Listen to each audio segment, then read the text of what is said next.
ಹಿಂದೂಗಳನ್ನು ಕಡೆಗಣಿಸುವಂಥ, ಹಿಂದೂಗಳನ್ನು ಅಪಮಾನ ಮಾಡುವಂಥ, ಹಿಂದೂಗಳ ಬಗ್ಗೆ ಅಪಪ್ರಚಾರ ಮಾಡುವಂಥ ಪ್ರಕ್ರಿಯೆ ಇವತ್ತು ಇಡೀ ದೇಶದಲ್ಲಿ ವ್ಯವಸ್ಥಿತವಾಗಿ ಒಂದು ದೊಡ್ಡ ಷಡ್ಯಂತರದ ಮೂಲಕ ನಡೀತಾ ಇದೆ. ನಮ್ಮದು ಸಮೂಹ ಸಂಘಟನೆ.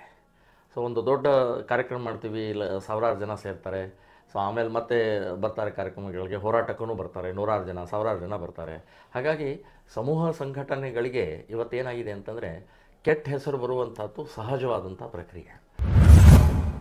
ಯಾರೋ ಒಬ್ಬರು ಇಬ್ಬರು ಬರ್ತಾರೆ, ನಮ್ಮ ಹೆಸರು ತೊಗೊಂಡು ದುರುಪಯೋಗ ತೊಗೊಳ್ಳುವಂಥ ಪ್ರಕ್ರಿಯೆಯನ್ನು ಮಾಡ್ತಾರೆ. ಅದಕ್ಕೆ ನಮ್ಮ ಗಮನಕ್ಕೆ ಬಂದ ತಕ್ಷಣ ಅವರನ್ನು ನಮ್ಮ ಸಂಘಟನೆಯಿಂದ ದೂರ ಮಾಡುವಂಥ ಪ್ರಕ್ರಿಯೆ ಇಲ್ಲಿ ತನಕ ಮಾಡ್ತಾ ಬಂದಿದ್ದೀವಿ. ನಮ್ಮ ದೇಶದಲ್ಲಿ ತುಷ್ಟೀಕರಣ, ಮುಸ್ಲಿಮ್ ತುಷ್ಟೀಕರಣದಿಂದ ಇವತ್ತು ಕಸಾಯಿಖಾನೆಗಳು, ಮುಸ್ಲಿಮರು ಅದನ್ನು ತಿನ್ನುವಂಥ, ಅದನ್ನು ಕಡಿಯುವಂಥ, ಅದನ್ನು ಕದಿಯುವಂಥ ಪ್ರಕ್ರಿಯೆಯನ್ನು ಮಾಡ್ತಾ ಇರೋದನ್ನು ನಾವು ವಿರೋಧ ಮಾಡ್ತಾ ಇದ್ದೀವಿ. ಇವತ್ತು ಕರ್ನಾಟಕದಲ್ಲಿ ಗೋ ಹತ್ಯಾ ನಿಷೇಧ ಕಾನೂನು BJP ಸರ್ಕಾರ ಇದ್ದಾಗ ಇದೆ, ಇವತ್ತಿಗೂ ಅದು ಇದೆ, ಅದೇನು ರದ್ದಾಗಿಲ್ಲ. ಸೊ ಕಾನೂನು ಇದ್ದಂಥ ಸಮಯದಲ್ಲಿ ನಾವು ಅದನ್ನು ಪರಿಪಾಲನೆ ಮಾಡಬೇಕು ಅನ್ನುವಂಥದ್ದು ಪೊಲೀಸ್ ಡಿಪಾರ್ಟ್ಮೆಂಟು, ಇವತ್ತು ಕಾಂಗ್ರೆಸ್ ಸರ್ಕಾರ ಅಥವಾ ಇನ್ಯಾವುದೇ ಸರ್ಕಾರ ಇದ್ದರೂ ಅದನ್ನು ಮಾಡೋಲ್ಲ. ಸುಮ್ಮನೆ ಒಂದು ಕಾನೂನು ಮಾಡ್ತಾರೆ, ಬಿಟ್ಬಿಡ್ತಾರೆ. ಇವತ್ತಿಗೂ ನಿರಂತರವಾಗಿ ರೈತರು ಮೂಲಕ ಕಸಾಯಿಖಾನೆಗೆ ಹೋಗಿ ಲಕ್ಷಾಂತರ ಗೋಮಾತೆಯ ಹತ್ಯೆ ಆಗ್ತಾ ಇದೆ, ರಕ್ತ ಸುರಿತಾ ಇದೆ, ಆ ಆಕ್ರಂದನ ನಮಗೆ ಕೇಳಿಸ್ತಾ ಇದೆ. ಅದನ್ನು ತಡೀತೀವಿ ನಾವು. ರೈತರು ಯೋಚನೆ ಮಾಡಬೇಕು, ನನಗೆ ಅನ್ನ ಹಾಕ್ತಾ ಇದೆ, ನನಗೆ ಕೆಲಸ ಕೊಡ್ತಾ ಇದೆ, ನನಗೆ ಆರ್ಥಿಕತೆ ಕೊಡ್ತಾ ಇದೆ. ಅಂಥ ಪ್ರಾಣಿಯನ್ನು ಸ್ವಲ್ಪ ಗೊಡ್ಡಾಯಿತು, ಆಮೇಲೆ ಕಾಲು ಮುರಿತು, ವಯಸ್ಸಾಯಿತು, ನನಗೂ ನಿರುಪಯೋಗಿ ಅನ್ನುವಂಥ ದೃಷ್ಟಿಕೋನದಿಂದ ಅದನ್ನು ಮಾರಾಟ ಮಾಡುವಂಥದ್ದಿದೆಯಲ್ಲ, ಇದು ಕೂಡ ಸರಿಯಲ್ಲ. ಒಂದು ಆಕಳು ಅದು ಹಾಲು ಕೊಡಲಿಕ್ಕಿಲ್ಲ, ಆದರೆ ಉಚ್ಚೆ ಕೊಡುತ್ತೆ, ಸಗಣಿ ಕೊಡುತ್ತೆ. ಅದಕ್ಕೆ ನೀವು ಯಾವುದೇ ಮೇವುಗಳನ್ನು ಬಿಟ್ಟರೆ ಸಾಕು, ಕಸ ಕಡ್ಡಿ ಹುಲ್ಲು ಅದು ಇದು ತಿಂದ್ಕೊಂಡು ನಿಮ್ಮ ಮನೆಗೆ ಬಂದಾಗ ಅದು ಉಚ್ಚೆ ಮತ್ತು ಸಗಣಿಯಿಂದ ಒಂದು ಕುಟುಂಬ ಬದುಕಬಹುದು. ಒಂದು ಆಕಳು, ಒಂದು ಎತ್ತು, ಒಂದು ಹೋರಿ ಇವತ್ತು ತೊಗೊಳ್ಬೇಕಂದ್ರೆ 1 ಲಕ್ಷಕ್ಕಿಂತ ಜಾಸ್ತಿ ಬೆಲೆ ಇವತ್ತು ಆಗಿದೆ. ಒಬ್ಬ ಸಾಮಾನ್ಯ ಬಡ ರೈತ ಜೋಡಿ ಎತ್ತು ತೊಗೊಳಕ್ಕೆ ಆಗ್ತಾಯಿಲ್ಲ. ಒಂದು ಸಾಮಾನ್ಯ ಬಡ ರೈತ ಒಂದು ಆಕಳು ತೊಗೊಂಡು ಸಾಕಾಗ್ತಾಯಿಲ್ಲ. ಕಾರಣ ಏನು?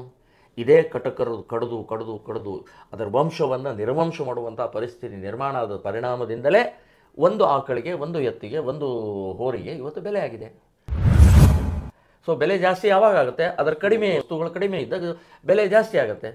ಸೊ ಆ ಬೆಲೆ ಜಾಸ್ತಿ ಆಗುವಂಥ ಕಾರಣ ಹುಡುಕಬೇಕು. ಅದನ್ನು ನೀವು ಮಾರಾಟ ಮಾಡಿದ್ದು, ಕಟಕರಿಗೆ ತೊಗೊಂಡು ಹೋಗಿ ಕಡಿದಿದ್ದು, ನೀವು ಒಂದು ಆಕಳನ್ನು ಸುಮ್ಮನೆ ಅಂದಾಜು ನೀವು ಒಂದು 25, 30, 50 ಸಾವಿರಕ್ಕೆ ಕೊಟ್ಟಿದ್ದೀರಿ.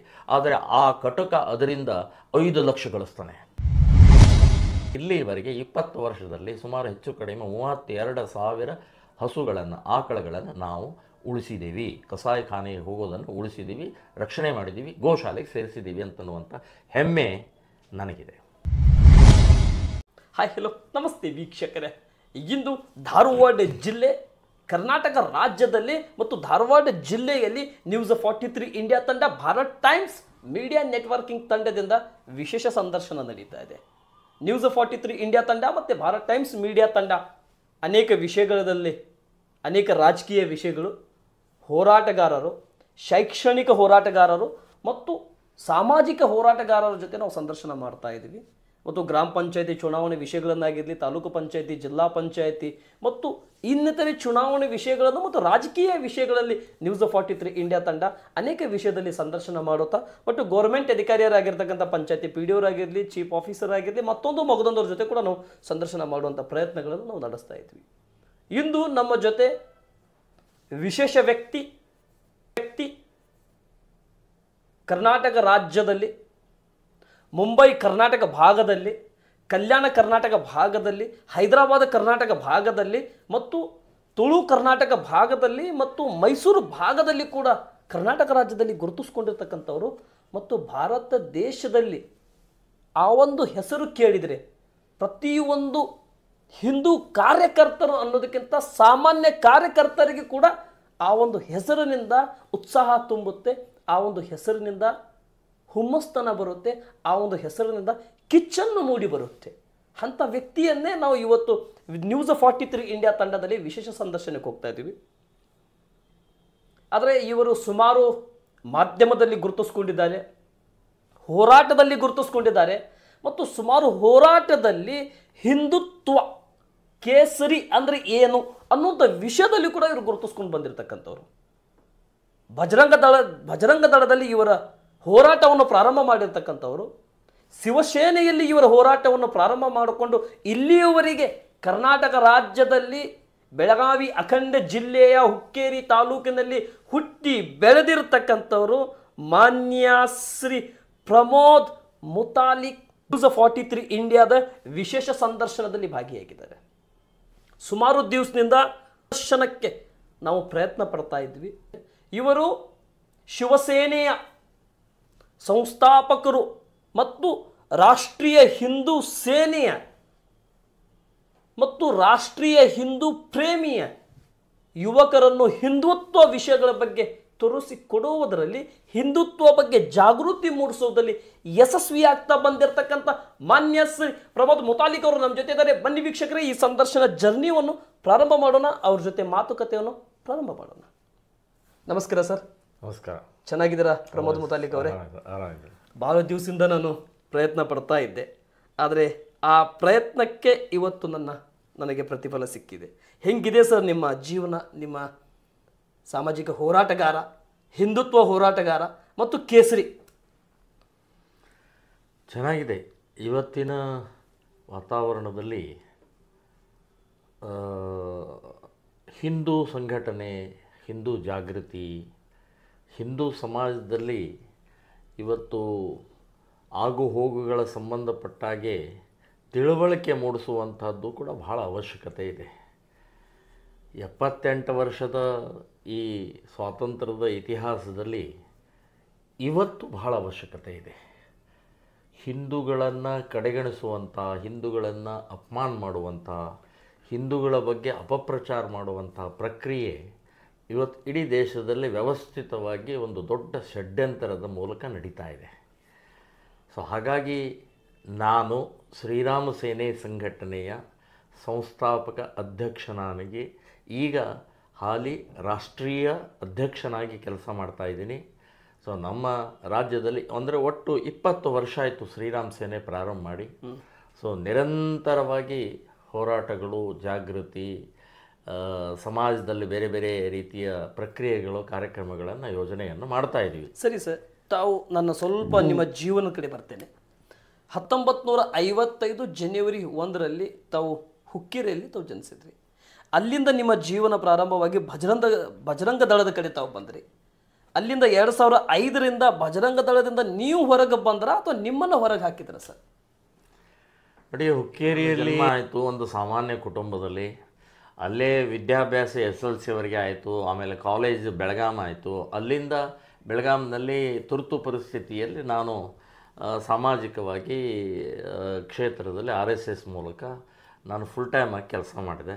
ಸೊ RSSನಲ್ಲಿ 22 ವರ್ಷ, ವಿಶ್ವ ಹಿಂದೂ ಬಜರಂಗ ದಳದಲ್ಲಿ ಸುಮಾರು ಒಂದು 12 ವರ್ಷ, ದಕ್ಷಿಣ ಭಾರತದ 4 ರಾಜ್ಯದ ಪ್ರಮುಖನಾಗಿದ್ದೆ.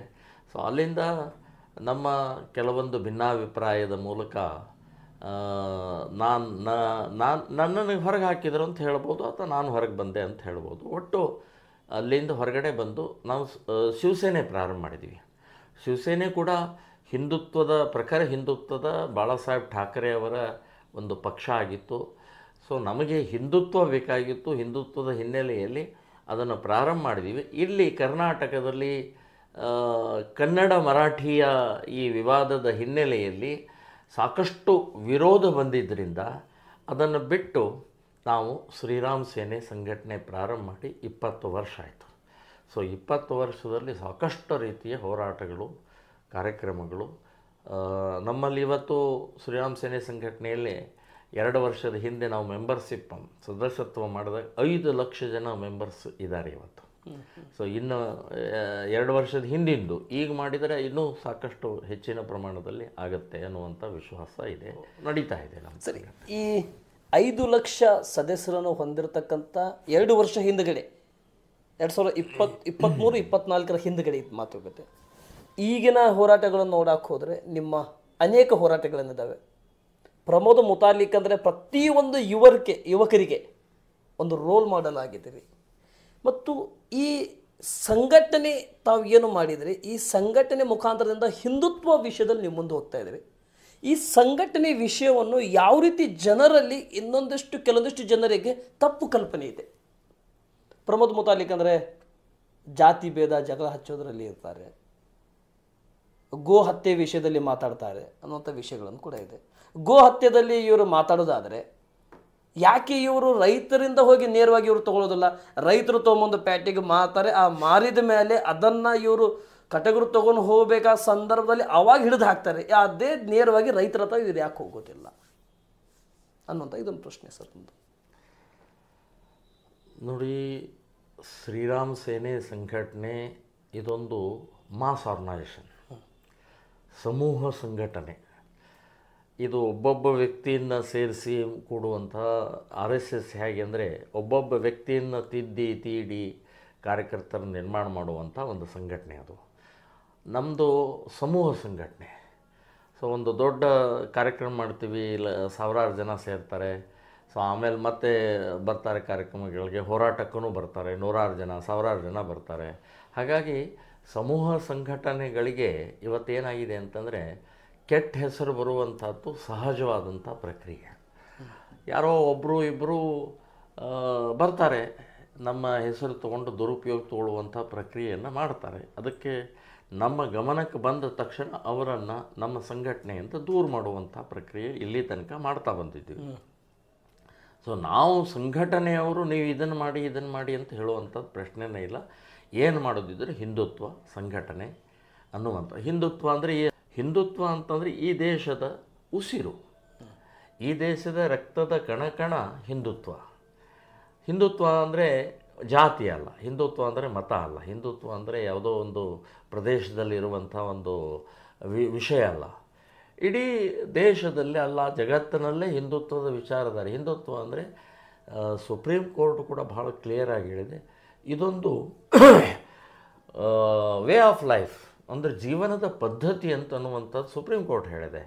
ಇನ್ನು ನಮ್ಮೆಲ್ಲ ಗ್ರಂಥಗಳಲ್ಲೂ ಇದೆ. ಹಿಂದುತ್ವ ಅಂತಂದರೆ ಮಾತೃ ದೇವೋಭವ, ಪಿತೃ ದೇವೋಭವ, ಆಚಾರ ದೇವೋಭವ, ಅತಿಥಿ ದೇವೋಭವ, ಹೀಗೆಲ್ಲರನ್ನೂ ಒಳಗೊಂಡಂಥ ಈ ಧರ್ಮ ಏನಿದೆಯಲ್ಲ, ಇದೊಂದು ಒಂದು ಒಳ್ಳೆಯ ಮಾರ್ಗ ಅನ್ನುವಂಥದ್ದು ಹೇಳಿದ್ದರಿಂದ ಆ ಹಿಂದುತ್ವದ ಈ ದೇಶದಲ್ಲಿ ಇವತ್ತು ಅವಹೇಳನ, ಇವತ್ತು ಅಪಮಾನ, ಇವತ್ತು ಇದು ವಿಕೃತಿ ಮಾಡುವಂಥ ಪ್ರಯತ್ನ ನಡೀತಾ ಇದೆ.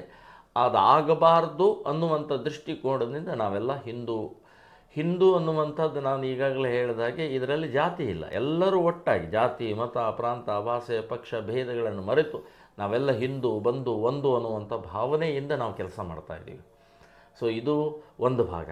ಇನ್ನು ನೀವು ರೈತರದ್ದು ಆಕಳು, ಗೋಮಾತಾ ಅಂತನ್ನುವಂಥದ್ದು ಹೇಳಿದರೆ, ಗೋಮಾತಾ ನಮ್ಮ ದೇಶದಲ್ಲಿ ನಾವು ಶ್ರೀರಾಮ್ ಸೇನೆ ಸಂಘಟನೆಯಿಂದ ಪ್ರಾರಂಭ ಮಾಡಿದಂಥದ್ದಲ್ಲ.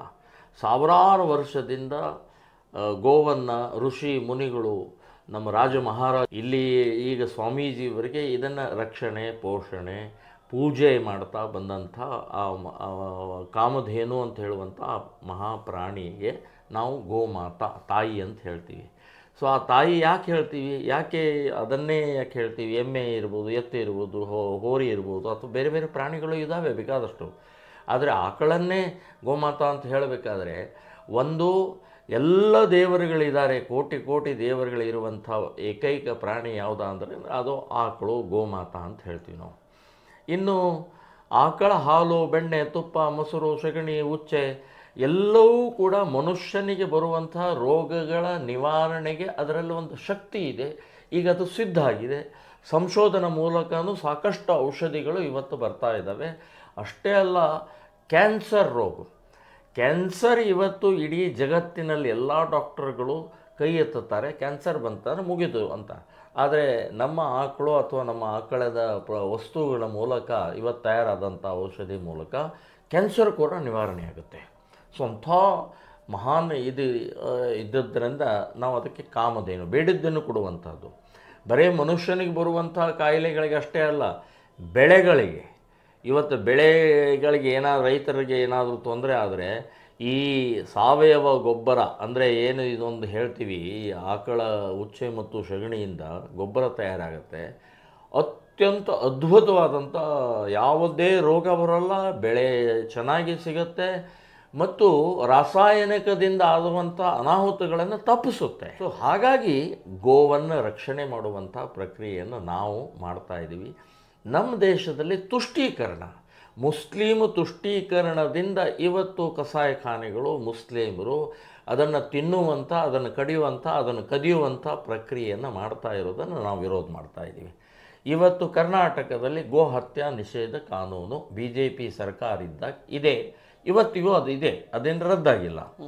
ಸೊ ಕಾನೂನು ಇದ್ದಂಥ ಸಮಯದಲ್ಲಿ ನಾವು ಅದನ್ನು ಪರಿಪಾಲನೆ ಮಾಡಬೇಕು ಅನ್ನುವಂಥದ್ದು ಪೊಲೀಸ್ ಡಿಪಾರ್ಟ್ಮೆಂಟು, ಇವತ್ತು ಕಾಂಗ್ರೆಸ್ ಸರ್ಕಾರ ಅಥವಾ ಇನ್ಯಾವುದೇ ಸರ್ಕಾರ ಇದ್ದರೂ ಅದನ್ನು ಮಾಡೋಲ್ಲ, ಸುಮ್ಮನೆ ಒಂದು ಕಾನೂನು ಮಾಡ್ತಾರೆ, ಬಿಟ್ಬಿಡ್ತಾರೆ. ಆದರೆ ಇವತ್ತಿಗೂ ನಿರಂತರವಾಗಿ ರೈತರು ಮೂಲಕ ಕಸಾಯಿಖಾನೆಗೆ ಹೋಗಿ ಲಕ್ಷಾಂತರ ಗೋಮಾತೆ ಹತ್ಯೆ ಆಗ್ತಾಯಿದೆ, ರಕ್ತ ಸುರಿತಾ ಇದೆ, ಆ ಆಕ್ರಂದನ ನಮಗೆ ಕೇಳಿಸ್ತಾ ಇದೆ, ಅದನ್ನು ತಡೀತೀವಿ ನಾವು. ಸೊ ನಮ್ಮ ಕಡೆಯಿಂದ ಎಷ್ಟಾಗುತ್ತೆ ಅಷ್ಟು ತಡಿತೀವಿ, ರಕ್ಷಣೆ ಮಾಡ್ತೀವಿ. ಇಲ್ಲಿವರೆಗೆ 20 ವರ್ಷದಲ್ಲಿ ಸುಮಾರು ಹೆಚ್ಚು ಕಡಿಮೆ 32,000 ಹಸುಗಳನ್ನು, ಆಕಳುಗಳನ್ನು ನಾವು ಉಳಿಸಿದ್ದೀವಿ. ಕಸಾಯಿಖಾನೆಗೆ ಹೋಗೋದನ್ನು ಉಳಿಸಿದ್ದೀವಿ, ರಕ್ಷಣೆ ಮಾಡಿದ್ದೀವಿ, ಗೋಶಾಲೆಗೆ ಸೇರಿಸಿದ್ದೀವಿ ಅಂತನ್ನುವಂಥ ಹೆಮ್ಮೆ ನನಗಿದೆ. ಸರಿ ಸರ್, ಇದರ ಬಗ್ಗೆ ನಾನು ರಿಲೇಟಿವ್ಸ್ ಆಗಿ ಒಂದು ಪ್ರಶ್ನೆ ಕೇಳ್ತೇನೆ. ನನಗೆ ಬಂದಿರತಕ್ಕಂಥ ಪ್ರಶ್ನೆ ಅವಾಗೂ ಕೂಡ ನನಗೆ ಕೇಳಿದೆ. ಇವರು ನಾವು ತೊಗೊಂಬಂದು ಮಾರ್ಕೆಟ್ಗೆ ಮಾರ್ತಾ ಇರ್ತೀವಿ, ಮಾರುವಂಥ ಸಂದರ್ಭದಲ್ಲಿ ಈ ರಕ್ಷಣೆಗಾರರು ರೈತರಿಂದ ಬಂದು ಅದನ್ನೇ ಖರೀದಿ ಮಾಡಿಕೊಂಡು ಗೋಶಾಲೆಗೆ ಯಾಕೆ ಹಾಕಬಾರ್ದು? ಆದರೆ ಇವರು ತೊಗೊಂಡು ಹೋಗುವಂಥ ಕಟಗರನ್ನು ಮಧ್ಯದಲ್ಲಿ ವಾಹನ ನಿಲ್ಲಿಸಿ ಇವರು ತೊಗೊಂಡು ಒಳಗಡೆ ಹಾಕ್ತಾರೆ. ಈಗ ಬಂದಾಗಿದೆ, ಈಗ ನಾವು ಯಾರಿಗೆ ಮಾರಬೇಕು? ಇದು ನಮಗೆ ಈಗ ಸದ್ಯ ಮೆಟ್ಟಿಗೆ ಈ ಆಕಳು ಈ ಎತ್ತು ನಡೆಯಂಗಿಲ್ಲ, ಇದರಿಂದ ನಮ್ಮ ಜೀವನ ಸಾಗಬೇಕು, ಇದನ್ನು ಮಾರೋನೋ ಬೇರೆದನ್ನು ತಗೋಬೇಕು, ನಮ್ಮ ಹತ್ರ ದುಡ್ಡಿಲ್ಲ, ಈ ರೀತಿ ಇವರು ಮಾಡೋದ್ರಿಂದ ನಾವು ಏನು ಮಾಡಬೇಕು ಅಂತೇಳಿ ಒಂದು ಕೆಲವೊಂದಿಷ್ಟು ರೈತರಿಂದ ನನ್ನ ಹತ್ರ ಬಂದಿರತಕ್ಕಂಥ ಪ್ರಶ್ನೆಗಳನ್ನು ನಾನು ನಿಮ್ಮ ಮುಂದೆ ಪ್ರಸ್ತಾವನೆ ಮಾಡ್ತಾ ಇದ್ದೇನೆ. ಯಾಕೆ ನೇರವಾಗಿ ಇವರೇ ಬಂದು ಖರೀದಿ ಮಾಡೋದಿಲ್ಲ? ನೋಡಿ, ರೈತರ ಕಡೆಯಿಂದ ಖರೀದಿ ಮಾಡಿ ನಾವು ಅದನ್ನು ಮಾರಾಟ ಮಾಡುವಷ್ಟು ದೊಡ್ಡವರಲ್ಲ, ನಮ್ಮ ಕಡೆ ದುಡ್ಡಿಲ್ಲ. ಅದು ಉದ್ಯೋಗ ನಮ್ಮದು ಅಲ್ಲ, ಅದು ನಮ್ದು ರಕ್ಷಣೆ ಮಾಡುವಂಥ. ಸರ್, ನಾನು ಮಾರಾಟ ಅಂದಿಲ್ಲ, ಗೋಶಾಲೆ ಹಾಕೋದು ಅಂತ ಹೇಳಿದೆ. ನನಗೆ ಗೊತ್ತಾಯಿತು. ಈಗ ರೈತರು ಯೋಚನೆ ಮಾಡಬೇಕು. ನನಗೆ ಅನ್ನ ಹಾಕ್ತಾ ಇದೆ, ನನಗೆ ಕೆಲಸ ಕೊಡ್ತಾ ಇದೆ, ನನಗೆ ಆರ್ಥಿಕತೆ ಕೊಡ್ತಾ ಇದೆ. ಅಂಥ ಪ್ರಾಣಿಯನ್ನು ಸ್ವಲ್ಪ ಗೊಡ್ಡಾಯಿತು, ಆಮೇಲೆ ಕಾಲು ಮುರಿತು, ವಯಸ್ಸಾಯಿತು, ನನಗೂ ನಿರುಪಯೋಗಿ ಅನ್ನುವಂಥ ದೃಷ್ಟಿಕೋನದಿಂದ ಅದನ್ನು ಮಾರಾಟ ಮಾಡುವಂಥದ್ದಿದೆಯಲ್ಲ, ಇದು ಕೂಡ ಸರಿಯಲ್ಲ. ಅವರಿಗೆ ಇವತ್ತು ಎಲ್ಲ ಸಾಕಷ್ಟು ಜನ ಕಡೆಯಿಂದ ತಿಳುವಳಿಕೆ ಮೂಡಿಸುವಂಥ ಪ್ರಯತ್ನ. ಒಂದು ಆಕಳು ಅದು ಹಾಲು ಕೊಡಲಿಕ್ಕಿಲ್ಲ, ಆದರೆ ಉಚ್ಚೆ ಕೊಡುತ್ತೆ, ಸಗಣಿ ಕೊಡುತ್ತೆ. ಅದಕ್ಕೆ ನೀವು ಯಾವುದೇ ಮೇವುಗಳನ್ನು ಬಿಟ್ಟರೆ ಸಾಕು, ಕಸ ಕಡ್ಡಿ ಹುಲ್ಲು ಅದು ಇದು ತಿಂದ್ಕೊಂಡು ನಿಮ್ಮ ಮನೆಗೆ ಬಂದಾಗ ಅದು ಉಚ್ಚೆ ಮತ್ತು ಸಗಣಿಯಿಂದ ಒಂದು ಕುಟುಂಬ ಬದುಕಬಹುದು. ಅದಕ್ಕೆ ಈಗೆಲ್ಲ ರೀತಿಯ ನಿಮಗೆ ಟ್ರೈನಿಂಗ್ ತರಬೇತಿ ಕೊಡುವಂಥದ್ದು ಕೂಡ ಸಾಕಷ್ಟು ಕಡೆಗೆ ಮಾಡ್ತಾ ಇದ್ದಾರೆ. ಸೊ ಈ ರೀತಿಯ ಪ್ರಕ್ರಿಯೆಯನ್ನು ಮಾರಾಟ ಮಾಡೋದನ್ನು ನಿಲ್ಲಿಸಬೇಕು ಅನ್ನುವಂಥದ್ದು ಒಂದು ಭಾಗ. ಇನ್ನು ಎರಡನೇದು, ಒಂದು ಆಕಳು, ಒಂದು ಎತ್ತು, ಒಂದು ಹೋರಿ ಇವತ್ತು ತೊಗೊಳ್ಬೇಕಂದ್ರೆ 1 ಲಕ್ಷಕ್ಕಿಂತ ಜಾಸ್ತಿ ಬೆಲೆ ಇವತ್ತು ಆಗಿದೆ. ಒಬ್ಬ ಸಾಮಾನ್ಯ ಬಡ ರೈತ ಜೋಡಿ ಎತ್ತು ತೊಗೊಳಕ್ಕೆ ಆಗ್ತಾಯಿಲ್ಲ. ಒಂದು ಸಾಮಾನ್ಯ ಬಡ ರೈತ ಒಂದು ಆಕಳು ತೊಗೊಂಡು ಸಾಕಾಗ್ತಾಯಿಲ್ಲ. ಕಾರಣ ಏನು? ಇದೇ ಕಟಕರು ಕಡಿದು ಅದರ ವಂಶವನ್ನು ನಿರ್ವಂಶ ಮಾಡುವಂಥ ಪರಿಸ್ಥಿತಿ ನಿರ್ಮಾಣ ಆದ ಪರಿಣಾಮದಿಂದಲೇ ಒಂದು ಆಕಳಿಗೆ, ಒಂದು ಎತ್ತಿಗೆ, ಒಂದು ಹೋರಿಗೆ ಇವತ್ತು ಬೆಲೆ ಆಗಿದೆ. ಸೊ ಬೆಲೆ ಜಾಸ್ತಿ ಯಾವಾಗ ಆಗುತ್ತೆ? ಅದರ ಕಡಿಮೆ ವಸ್ತುಗಳು ಕಡಿಮೆ ಇದ್ದಾಗ ಬೆಲೆ ಜಾಸ್ತಿ ಆಗುತ್ತೆ. ಸೊ ಆ ಬೆಲೆ ಜಾಸ್ತಿ ಆಗುವಂಥ ಕಾರಣ ಹುಡುಕಬೇಕು. ಅದನ್ನು ನೀವು ಮಾರಾಟ ಮಾಡಿದ್ದು, ಕಟಕರಿಗೆ ತೊಗೊಂಡು ಹೋಗಿ ಕಡಿದಿದ್ದು, ನೀವು ಒಂದು ಆಕಳನ್ನು ಸುಮ್ಮನೆ ಅಂದಾಜು ನೀವು ಒಂದು 25, 30, 50 ಸಾವಿರಕ್ಕೆ ಕೊಟ್ಟಿದ್ದೀರಿ. ಆದರೆ ಆ ಕಟಕ ಅದರಿಂದ 5 ಲಕ್ಷ ಗಳಿಸ್ತಾನೆ, 5 ಲಕ್ಷ ಗಳಿಸ್ತಾನೆ. ಅದರ ಎಲ್ಲ ಪಾರ್ಟ್ಗಳೂ ಕೂಡ ಅತ್ಯಂತ ಅಮೂಲ್ಯವಾದಂಥ ಪಾರ್ಟ್ಗಳಿದ್ದಾವೆ. ಸೊ ಅದು ನಮ್ಮ ರೈತನಿಗೆ, ನಮ್ಮ ಸಮಾಜಕ್ಕೆ, ನಮ್ಮ ಜನರಿಗೆ ಗೊತ್ತಾಗ್ತಾ ಇಲ್ಲ. ಸೊ ಹಾಗಾಗಿ ಇವತ್ತು ನಾವು ನಮ್ಮ ಕೆಲಸ ಏನಂದರೆ, ನಮ್ಮ ಕಣ್ಣಿಗೆ ಬಿದ್ದಂಥ ಆಕಳುಗಳ ರಕ್ಷಣೆ ಮಾಡುವಂಥ ನಮ್ಮ ಜವಾಬ್ದಾರಿ. ಸೊ ಇನ್ನು ರೈತರಿಗೆ ಸಂಬಂಧಪಟ್ಟ ರೈತ ಸಂಘಟನೆಗಳಿದ್ದಾರೆ, ರೈತ ಸಂಘಟನೆಯವರು ಅದನ್ನು ಯೋಚನೆ ಮಾಡಬೇಕು, ಸರ್ಕಾರ ಯೋಚನೆ ಮಾಡಬೇಕು, MLA ಯೋಚನೆ ಮಾಡಬೇಕು, ಮಿನಿಸ್ಟ್ರ್ ಯೋಚನೆ ಮಾಡಬೇಕು, MP ಯೋಚನೆ ಮಾಡಬೇಕು. ಇವರೆಲ್ಲ ಏನು ಕತ್ತೆ ಕಾಯ್ತಾರ? ಇವರು ರೈತನಿಗೆ ಆಗ್ತಾ ಇರುವಂಥ ಈ ತೊಂದರೆಗೆ ಬೆಳೆಸಬೇಕು ಅಂತ ಅನ್ನೋದು ಅವ್ರಿಗೆ ಗೊತ್ತಾಗೋದಿಲ್ವ?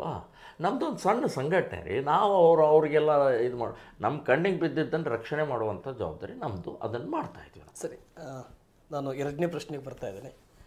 ಪ್ರಮೋದ್ ಮುತಾಲಿಕ್ ಅವರು ಮುಸ್ಲಿಮ್ಸ್ ವಿರೋಧಿ ಅಂತಾರೆ, ಹೌದಾ ಸರ್ ನೀವು? ನೋಡಿ, ಮುಸ್ಲಿಂ ವಿರೋಧಿ ಯಾಕೆ ಅನ್ನುವಂಥದ್ದು ಪ್ರಶ್ನೆ ಬರುತ್ತೆ. ಈಗ 47ರಲ್ಲಿ ನಮ್ಮ ದೇಶ ಸ್ವಾತಂತ್ರ್ಯ ಸಿಕ್ತು. ಸ್ವಾತಂತ್ರ್ಯಕ್ಕಿಂತ ಮುಂಚೆ ಜಿನ್ನಾ ಒಂದು ಮಾತನ್ನು ಹೇಳ್ದ, ಒಂದು ದೇಶದಲ್ಲಿ ಮುಸ್ಲಿಂ ಮತ್ತು ಹಿಂದೂಗಳನ್ನು ನಾವು ಬದುಕೋಕ್ಕೆ ಸಾಧ್ಯ ಇಲ್ಲ. ನಿಮ್ಮ ರೀತಿ ಬೇರೆ, ನಮ್ಮ ರೀತಿ ಬೇರೆ. ನಿಮ್ಮ ಹೆಣ್ಣುಮಕ್ಕಳು ದೇವಸ್ಥಾನ ಪೂಜೆ ಪುನಸ್ಕಾರ ಹಣೆ ಕುಂಕುಮ ಅದು ಇದು ಅಂತ ಹಾಕ್ಕೊಳ್ತಾರೆ, ನಮ್ಮ ಹೆಣ್ಣುಮಕ್ಕಳು ಬುರ್ಕಾ ಹಾಕ್ಕೊಂಡು ಓಡಾಡ್ತಾರೆ. ನೀವು ದೇವಸ್ಥಾನಕ್ಕೆ ಹೋಗ್ತೀರಿ, ನಾವು ಮೂರ್ತಿ ಪೂಜೆ ನಾವು ವಿರೋಧ ಮಾಡ್ತೀವಿ. ಹೀಗೆ ಅನೇಕ ಅವನು ಹೇಳಿದ ಪರಿಣಾಮದಿಂದ ನಮಗೆ ಬೇರೆ ದೇಶ ಬೇಕು ಅಂತ ಹೇಳಿ ಜಿನ್ನಾ ಹಠ ಹಿಡಿದಿದ್ದ ಪರಿಣಾಮದಿಂದ ದೇಶ ತುಂಡಾಯಿತು. ಸೊ ದೇಶ ತುಂಡಾದ ಮೇಲೆ ಇಲ್ಲಿಯ ಮುಸ್ಲಿಮರು ಇದ್ದಂಥವರು ಇಲ್ಲಿ ಯಾಕೆ ಉಳಿದ್ರು? ಅವರು ಹೋಗಬೇಕಾಗಿತ್ತು, ಹೋಗಲಿಲ್ಲ. ಅವಾಗೇನು ಹೇಳಿದ್ರು? ಇಲ್ಲ, ನಾವು ಹಿಂದೂಗಳ ಜೊತೆಗೆ ಹೊಂದ್ಕೊಂಡು ಹೋಗ್ತೀವಿ, ನಮ್ಮದು ಸಂಸ್ಕೃತಿ ಹಿಂದೂ ಸಂಸ್ಕೃತಿ ಇದೆ, ನಾವು ನಮ್ಮ ಪೂರ್ವಜರೆಲ್ಲರೂ ಮುಸ್ಲಿಮರಲ್ಲ, ನಾವು ಹಿಂದೂ ಇದ್ದೀವಿ, ಹಿಂದೂ ಸಂಸ್ಕೃತಿಯಿಂದ ಇಲ್ಲಿ ನಾವು ಹಿಂದೂಗಳ ಜೊತೆಗೆ ಬದುಕೊಂಡು ಆನಂದವಾಗಿ ಇಲ್ಲೇ ಇರ್ತೀವಿ, ನಾವು ಪಾಕಿಸ್ತಾನಕ್ಕೆ ಹೋಗೋಲ್ಲ ಅಂತ ಹೇಳಿ ಇಲ್ಲೇ ಉಳಿದ್ರು. ಆದರೆ ಇವತ್ತೇನಾಗಿದೆ? ಇವತ್ತು ಯಾವ ಮಟ್ಟಕ್ಕೆ ಇಲ್ಲಿಯ ಮುಸ್ಲಿಮರು ವರ್ತನೆ ಮಾಡ್ತಾ ಇದ್ದಾರೆ, ಎಷ್ಟು ಕೊಲೆಗಳಾಗ್ತಾ ಇದ್ದಾವೆ, ಎಷ್ಟು ಲವ್ ಜಿಹಾದ್ಗಳಾಗ್ತಾ ಇದ್ದಾವೆ, ಎಷ್ಟು ಲ್ಯಾಂಡ್ ಜಿಹಾದ್ಗಳಾಗ್ತಾ ಇದ್ದಾವೆ, ಎಷ್ಟು ವ್ಯಾಪಾರ ಜಿಹಾದ್ಗಳಾಗ್ತಾ ಇದ್ದಾವೆ, ಎಷ್ಟು ರೀತಿಯ ಭಯೋತ್ಪಾದನೆ ಕೂಕೃತ್ಯ ಮಾಡ್ತಾ ಇದ್ದಾರೆ, ಸುಪ್ರೀಂ ಕೋರ್ಟಿನ ಆಜ್ಞೆಯನ್ನು ಉಲ್ಲಂಘನೆ ಮಾಡ್ತಾ ಇದ್ದಾರೆ, ಸಂವಿಧಾನ ಉಲ್ಲಂಘನೆ ಮಾಡ್ತಾ ಇದ್ದಾರೆ. ಅದಕ್ಕೆ ವಿರೋಧ ಮಾಡ್ತಾ ಇದ್ದೀವಿ. ಉದಾಹರಣೆಗೆ ಹೇಳೋದಾದರೆ ಮೈಕು, ಮಸೀದಿಯ ಮೈಕು. ನಾನು ಅವ್ರ ನಮಾಜ್ಗೆ ಅವ್ರ ಪ್ರಾರ್ಥನೆಗೆ ವಿರೋಧ ಇಲ್ಲ, ಆದರೆ ಸುಪ್ರೀಂ ಕೋರ್ಟ್ ಒಂದು ಆರ್ಡರ್ ಇದೆ, ಬರೀ ಮುಸ್ಲಿಮರಿಗೆ ಅಷ್ಟೇ ಅಲ್ಲ, ಇಡೀ ದೇಶದಲ್ಲಿರುವಂಥ ಪ್ರತಿಯೊಬ್ಬ ನಾಗರಿಕನಿಗೆ ಒಂದು ಆರ್ಡರ್ ಮಾಡಿದೆ. ಏನು? ರಾತ್ರಿ 10 ಗಂಟೆಯಿಂದ ಬೆಳಗ್ಗೆ 5 ಗಂಟೆವರೆಗೆ ಯಾವುದೇ ರೀತಿಯ ಮೈಕ್ ಹಾಕಂಗಿಲ್ಲ, 6 ಗಂಟೆವರೆಗೆ ಅಂಥೇಳಿ. ಇವರು 4:15 ಪ್ರಾರಂಭ ಆಗುತ್ತೆ. ಸುಪ್ರೀಂ ಕೋರ್ಟಿನ ಉಲ್ಲಂಘನೆ. ಇವರು ಆ ಶಬ್ದ ಮಾಲಿನ್ಯ ಅನ್ನುವಂಥದ್ದೇ ಒಂದು ಡಿಪಾರ್ಟ್ಮೆಂಟ್ ಇದೆ. ಅವ್ರ ರೂಲ್ ಏನಿದೆ? ಆಸ್ಪತ್ರೆ ಇರ್ಬೋದು, ಜನವಸತಿ ಇರ್ಬೋದು, ಶಾಲೆ ಇರ್ಬೋದು, ಸರ್ಕಾರಿ ಕಚೇರಿಗಳಿರ್ಬೋದು, ಉದ್ಯಮಗಳಿರ್ಬೋದು, ಇಲ್ಲಿ ಯಾವುದೇ ರೀತಿಯ ಶಬ್ದ ಆಗಬಾರ್ದು. ಶಬ್ದ ಮಾಡೋದೇ ಆದರೆ ಇಷ್ಟೇ ಶಬ್ದ ಅಂತನ್ನುವಂಥದ್ದು ಒಂದು ನಿಯಮ ಹಾಕಿದೆ. ಆ ನಿಯಮ ಬಿಟ್ಟು ಒಂದು ಮಸೀದಿಯ ಮೈಕಿನ ಶಬ್ದ ಇವತ್ತು 7-8 ಕಿಲೋಮೀಟರ್ ಹೋಗಿ ಸುತ್ತ ಹಾಕಿ ಕಿವಿಗೆ ಹೊಡಿತಾ ಇರುತ್ತಲ್ಲ, ಅಲ್ಲಿ ಆಸ್ಪತ್ರೆಗಳಿದ್ದಾವೆ, ಆಸ್ಪತ್ರೆ ಪಕ್ಕದಲ್ಲೇ ಮಸೀದಿಗಳಿದ್ದಾವೆ, ಶಾಲೆಗಳಿದ್ದಾವೆ, ಕಚೇರಿಗಳಿದ್ದಾವೆ, ಕೋರ್ಟ್ಗಳಿದ್ದಾವೆ. ಇವನ್ಯಾವನೂ ಕೂಡ ಲೆಕ್ಕಿಸದೆ ಇವರು ಪ್ರಾರ್ಥನೆ ಮಾಡ್ತಾರಲ್ಲ, ಇದು ಸಂವಿಧಾನ ವಿರೋಧಿ, ಇದು ಕಾನೂನು ಉಲ್ಲಂಘನೆ. ಈ ಕಾನೂನು ಉಲ್ಲಂಘನೆ ಮಾಡಿದಂಥ ಸಂದರ್ಭದಲ್ಲಿ ಪ್ರಮೋದ್ ಮುತಾಲಿಕ್ ವಿರೋಧ ಮಾಡ್ತೀನಿ. ನೀವು 6 ಗಂಟೆಯಿಂದ 5 ಗಂಟೆಯಿಂದ ರಾತ್ರಿ 10 ಗಂಟೆ ತನಕ ನಿಮ್ಮ ಪ್ರಾರ್ಥನೆ ಇಡೀ ಊರಿಗೆ ಕೇಳಿಸುವಷ್ಟು ಯಾಕೆ ಪ್ರಾರ್ಥನೆ ಮಾಡ್ತೀರಿ? ಏನು ಅವಶ್ಯಕತೆ ಇದೆ? ಎಲ್ಲ ಉಲ್ಲಂಘನೆ ಮಾಡಿಕೊಂಡು ಈ ಹಿಂದೂ ಸಮಾಜವನ್ನು ಎಲ್ಲರಿಗೂ ತೊಂದರೆ ಕೊಡೋದಾ ನಿಮ್ಮದು ಪ್ರಾರ್ಥನೆ ಅಂತಂದರೆ? ಮಸೀದಿಯಲ್ಲಿ ನೀವು ಪ್ರಾರ್ಥನೆ ಮಾಡಿದ್ರು ನಿಮ್ಗೆ ಯಾರು ಬೇಡ ಅಂತಾರೆ? ಪಕ್ಕದಲ್ಲೇ ಆಸ್ಪತ್ರೆ ಇದೆ, ಮಲ್ಕೊಂಡಿರ್ತಾರೆ ಮುದುಕರುಗಳು, ಎಳೆ ಒಂದು ಮಗು ಜನ್ಮ ಆಗಿರುತ್ತೆ, ನಿಮ್ಮದು ಶಬ್ದದಿಂದ ಏನೇನು ಅನಾಹುತ ಆಗುತ್ತೆ, ಎಷ್ಟು ಜನರಿಗೆ ಇದನ್ನು ಇದು ಮಾಡೋದು? ಅವರು ವಿರೋಧ ಮಾಡೋಕ್ಕಾಗಲ್ಲ, ಆದರೆ ನಾವು ವಿರೋಧ ಮಾಡ್ತಾಯಿದ್ದೀವಿ, ನಾವು ಅದನ್ನು ತಪ್ಪು ಅಂತ ಹೇಳ್ತಾ ಇದ್ದೀವಿ. ಇದಕ್ಕೋಸ್ಕರ ನಾನು ಮೊನ್ನೆ ಪಾಯಿಂಟ್ ಅಂದರೆ ಮುಸ್ಲಿಮರು ವಿರೋಧಿ, ಈ ಪಾಯಿಂಟಿಗೆ ವಿರೋಧ ಮಾಡ್ತೀವಿ. ಎರಡನೇದು ಗೋ ಹತ್ಯೆ. ಯಾಕೆ ಗೋ ಹತ್ಯೆನೇ ಬೇಕು? ಗೋ ಮಾಂಸನೇ ಬೇಕು? ನಿಮಗೆ ಬೇರೆ ಬೇಕಾದಷ್ಟು ಪ್ರಾಣಿಗಳಿದ್ದಾವೆ. ಹಿಂದೂಗಳಲ್ಲಿ ಮಾಂಸಾಹಾರಿಗಳಿದ್ದಾರೆ, ಕುರಿ, ಕೋಳಿ, ಟಗರು, ಮೇಕೆ, ಹೀಗೆ ಬೇಕಾದಷ್ಟು ಬೇರೆ ಬೇರೆ ರೀತಿಯ ನಮ್ಮ ಹಿಂದೂಗಳು ಹಂದಿನೂ ತಿಂತಾರೆ. ಸೊ ಬೇರೆ ಬೇರೆ ಮಾಂಸಗಳು ಬೇಕಾದಷ್ಟು ಇದ್ದಂಥ ಸಮಯದಲ್ಲಿ ನಾವು ಪೂಜೆ ಮಾಡುವಂಥ ಪ್ರಾಣಿಯನ್ನೇ ನೀವು ತಿನ್ನಬೇಕು ಅಂತನ್ನುವಂಥದ್ದು ಯಾಕೆ? ಸೊಕ್ಕು ನಿಮ್ದು ಅಂತ ಹೇಳ್ತೀನಿ ನಾನು. ಸೊಕ್ಕಿನಿಂದ ನೀವು ನಮ್ಮನ್ನು ಕೆಣಕ್ತಾ ಇದ್ದೀರಿ, ನಮ್ಮ ವಿರುದ್ಧ ಪೂಜಾ ಮಾಡುವಂಥ ಪ್ರಾಣಿಯನ್ನು ನೀವು ಹಾಳು ಮಾಡ್ತಾ ಇದ್ದೀರಿ. ಹಂದಿ ತಿನ್ನಿ, ನೀವು ಹಂದಿ ಯಾಕೆ ವಿರೋಧ ಮಾಡ್ತೀರಿ? ಹಂದಿ ಯಾಕೆ ಬೇಡ ನಿಮಗೆ? ಸೊ ನಮಗೆ ನೀವು ಹಂದಿ ಹಾಗೆ ಬೇಡನೋ, ನೀವು ವರ್ಜನೋ, ಹಾಗೆ ನಮಗೆ ಗೋಮಾತಾ ಪೂಜ್ಯ, ಅದು ನಾವು ಪೂಜೆ ಮಾಡ್ತೀವಿ ರೀ. ನಮಗೆ ಅನ್ನ ಆಗ್ತಾ ಇದೆ, ನಮಗೆ ಔಷಧಿ ಕೊಡ್ತಾ ಇದೆ, ನಮಗೆ ಗೊಬ್ಬರ ಕೊಡ್ತಾ ಇದೆ, ನಮಗೆ ಕೆಲಸ ಕೊಡ್ತಾ ಇದೆ, ನಮಗೆ ಆರ್ಥಿಕತೆ ಕೊಡ್ತಾ ಇದೆ. ಸೊ ಹಾಗಾಗಿ ನಾನು ಮುಸ್ಲಿಮರ ವಿರೋಧ ಮಾಡ್ತಾ ಇದ್ದೀನಿ. ಇನ್ನು ಇವತ್ತು ಈ ದೇಶದಲ್ಲಿ ಇರುವಂಥ ಹೇಗೆ ಹಿಂದೂ ಹೆಣ್ಣುಮಕ್ಕಳನ್ನು ಪ್ರೀತಿ ಪ್ರೇಮ ಹೆಸರಿನಲ್ಲಿ, ಲವ್ ಹೆಸರಿನಲ್ಲಿ ಇವತ್ತು ಹಾರಿಸ್ಕೊಂಡು ಹೋಗಿ ಮೋಸದಿಂದ ಅವರಿಗೆ ಬುರ್ಕಾ ಹಾಕಿಸ್ತಾ ಇದ್ದಾರೆ, ಮತಾಂತರ ಮಾಡ್ತಾ ಇದ್ದಾರೆ, ಮಾರಾಟ ಮಾಡ್ತಾ ಇದ್ದಾರೆ, ಅವರನ್ನು ದುರುಪಯೋಗ ಮಾಡ್ಕೊಳ್ತಾ ಇದ್ದಾರೆ. So drug mafia, sex mafia, ಟೆರರಿಸ್ಟ್ಗಳಾಗಿ ನಮ್ಮ ಹಿಂದೂ ಹುಡುಗಿಯರನ್ನು ಉಪಯೋಗಿಸುವಂಥ ವ್ಯವಸ್ಥಿತ ಸಂಚು ಜಾಲ ಇವತ್ತು ಎಷ್ಟು ರೀತಿಯದು ದಾಖಲೆಗಳ ಪ್ರಕಟ ಆಗಿದೆ. ಸುಪ್ರೀಂ ಕೋರ್ಟ್ ಹೇಳ್ತಾ ಇದೆ, ಕೇರಳ ಹೈಕೋರ್ಟ್ ಹೇಳಿದೆ, ಹೀಗೆ ಎಲ್ಲ ಕಡೆಗೆ ನಡೀತಾ ಇದ್ದೇವೆ. 3 ರಾಜ್ಯದಲ್ಲಿ ಲವ್ ಜಿಹಾದ್ ವಿರುದ್ಧ ಕಾನೂನು ರಚನೆ ಮಾಡಿದ್ದಾರೆ. ಸೊ ಇದೆಲ್ಲ ಮಾಡಬೇಕಾದ್ರೆ ನಾವು ಹಾಗಾದರೆ ನಿಮ್ಮನ್ನು ವಿರೋಧ ಮಾಡಬಾರ್ದಾ? ನಮ್ಮ ಹಿಂದೂ ಹೆಣ್ಣುಮಕ್ಕಳ ರಕ್ಷಣೆ ಮಾಡಬಾರ್ದಾ? ಇದಕ್ಕೋಸ್ಕರ ನಾನು ಮುಸ್ಲಿಮರ ವಿರೋಧಿ ಮಾಡ್ತೇನೆ. ಇನ್ನು ರಸ್ತೆ ಅಗಲೀಕರಣ ಸಮಯದಲ್ಲಿ ರಸ್ತೆ ಅಗಲೀಕರಣ ಅಥವಾ ಡೆವಲಪ್ಮೆಂಟ್ ಈ ಹೆಸರಿನಲ್ಲಿ ಸುಪ್ರೀಂ ಕೋರ್ಟಿನ ಒಂದು ಆರ್ಡರ್ ಇದೆ. ರಸ್ತೆ ಅಗಲೀಕರಣ ಡೆವಲಪ್ಮೆಂಟ್ನಲ್ಲಿ ಮನೆ, ಮಸೀದಿ, ಚರ್ಚ್, ಇನ್ನು ದೇವಸ್ಥಾನ, ಇನ್ನು ಏನೇ ಬಂದರೂ ಕೂಡ ಡೆವಲಪ್ಮೆಂಟಿಗೆ ಅದು ತೊಂದರೆ ಮಾಡೋಂಗಿಲ್ಲ, ಅದನ್ನು ತೆಗೆದು ಹಾಕಬೇಕು ಅನ್ನುವಂಥ ಸ್ಪಷ್ಟವಾದಂಥ ಸುಪ್ರೀಂ ಕೋರ್ಟಿನ ಆರ್ಡರ್ ಇದೆ. ಈ ಮುಸ್ಲಿಮ್ರಿ ಅಡ್ಡಿ ಯಾಕೆ ಬರ್ತೀರಿ ನೀವು? ಇವತ್ತು ಇಲ್ಲೇ ಹಾವೇರಿ ಜಿಲ್ಲೆ ಸಿಗ್ಗಾಂವಿ ತಾಲೂಕು ಬಂಕಾಪುರ್ನಲ್ಲಿ ಡಬಲ್ ರೋಡ್ ಮಾಡುವಂಥ ಸಮಯದಲ್ಲಿ ಇವತ್ತು ಮಧ್ಯದಲ್ಲೇ ಒಂದು ದರ್ಗಾ ಇದೆ. ಯಾಕೆ ಇದನ್ನು ಯಾಕೆ ನೀವು ಡೆವಲಪ್ಮೆಂಟ್ ನೀವು ಓಡಾಡ್ತಾರೆ ಇಲ್ಲೋ, ಅಲ್ಲಿ ನಿಮ್ಮ ಮಕ್ಕಳು ಓಡಾಡ್ತಾರೆ ಇಲ್ಲೋ, ನಾವೆಲ್ಲ ವ್ಯಾಪಾರ ವ್ಯವಹಾರ ನಡೀತಾ ಇದೆಯಲ್ಲೋ, ಸುಪ್ರೀಂ ಕೋರ್ಟ್ ಇದೆ ಇಲ್ಲೋ, ಈ ದೇಶದಲ್ಲಿ ನಿಮಗೂ ಲಾಗೋ ಇದೆಯೋ ಇಲ್ಲೋ, ಸೊಕ್ಕ ನಿಮಗೆ? ಸೊ ಸುಪ್ರೀಂ ಕೋರ್ಟಿನ ಉಲ್ಲಂಘನೆ ಮಾಡ್ತಾ ಇರುವಂಥದ್ದನ್ನು ಬರೀ ನಾನು ಉದಾಹರಣೆ ಹೇಳಿದೆ. ಇಂಥವು ಸಾವಿರಾರು ಸುಪ್ರೀಂ ಕೋರ್ಟಿನ ಉಲ್ಲಂಘನೆ ಮಾಡ್ತಾ ಇರುವಂಥ ದೃಷ್ಟಿಕೋನದಿಂದ ನಾನು ವಿರೋಧ ಮಾಡ್ತಾ ಇದ್ದೇನೆ. ಹೌದು, ವಿರೋಧ ಮಾಡೋರು ಈ ಹಿನ್ನೆಲೆಯಲ್ಲಿ ವಿರೋಧ ಮಾಡ್ತಾ ಇದ್ದೀವಿ. ನೀವು ಬಾಯಿ ಮುಚ್ಚದಲ್ಲಿ ಸರಿಯಾಗಿ ಆನಂದವಾಗಿ ನಾವು ನೀವು ಒಟ್ಟಾಗಿ ಬದುಕಬೇಕು. ಬಾಬರ್ ಮಸೀದಿ ಯಾರ್ದರಿ? ಬಾಬರ್ ಯಾರಿವನು? ಒಬ್ಬ ಲೂಟಿಕೋರ, ಆಕ್ರಮಕ, ದೇಶದ್ರೋಹಿ. ಅವನು ಈ ದೇಶದವನಲ್ಲ. ಬಾಬರ್ನಿಗೆ ಈ ದೇಶದ ಮುಸ್ಲಿಮರಿಗೆ ಏನೇನೂ ಸಂಬಂಧ ಇಲ್ಲ. ಆದರೆ ಬಾಬರ್ನ ಪರವಾಗಿ ನಿಂತ್ಕೊಂಡ್ರಿ. ಈ ದೇಶದಲ್ಲಿ ರಾಮ ರಾಮ ರಾಮ ಅಂತೇಳಿ ಮಣ್ಣಿನ ಕಣಕಣದಲ್ಲಿ ರಾಮ ಇದ್ದಾನೆ, ಮನೆಯಲ್ಲಿ ರಾಮ ಇದ್ದಾನೆ, ಹಳ್ಳಿಯಲ್ಲೇ ರಾಮ ಇದ್ದಾನೆ. ಈ ರಾಮನ ವಿರೋಧ ಮಾಡಿ ನೀವು ಬಾಬರನ ಪರವಾಗಿ ನಿಂತ್ಕೊಂಡ್ರೆ ವಿರೋಧ ಮಾಡಬಾರ್ದಾ ನಿಮ್ಮನ್ನು? ಸೊ ಇಂಥ ಸಾವಿರಾರು ಪ್ರಸಂಗ ಪರಿಸ್ಥಿತಿಯ ಹಿನ್ನೆಲೆಯಲ್ಲಿ ಹಿಂದೂ ಸಮಾಜದ ರಕ್ಷಣೆ, ದೇಶದ ರಕ್ಷಣೆ, ಸಂವಿಧಾನದ ರಕ್ಷಣೆಗೋಸ್ಕರ ನಾನು ಮುಸ್ಲಿಮರನ್ನು ವಿರೋಧ ಮಾಡ್ತಾ ಇದ್ದೇನೆ.